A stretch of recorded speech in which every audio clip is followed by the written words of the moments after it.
Setiap umat muslim di Indonesia yang ingin berangkat ke Tanah Suci wajib divaksin terlebih dahulu. Layanan vaksin biasanya dilakukan oleh kantor kesehatan pelabuhan yang ada di daerah masing-masing. Untuk mendekatkan layanan jemaah umroh yang ingin mendapatkan vaksin meningitis, Rumah Sakit Umum Daerah Prabu Muli telah bekerja sama dengan KKP kelas 2 Palembang.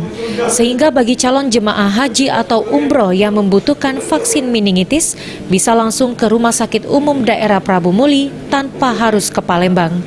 Sembari menunggu izin penuh ibadah umroh dari pemerintah Arab Saudi, Direktur Rumah Sakit Umum Daerah Prabu Muli mengatakan, pihaknya sudah mempersiapkan layanan vaksin seperti ruangan, tempat penyimpanan vaksin, dan tenaga kesehatan yang sudah dilatih.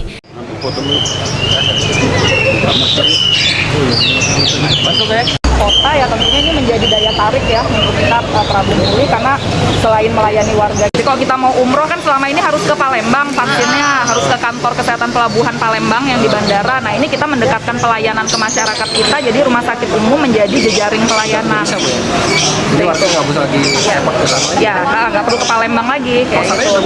Nggak, ini belum karena kan jamaah juga belum ada. Jadi kita manfaatkan waktu vakum ini untuk mempersiapkan sarananya. Jadi tadi kunjungan audiensi dengan Pak Wali, jadi mohon izin ke beliau sama sekilas melihat persiapan rumah sakit kayak gitu. Beni Firdaus, PAL TV.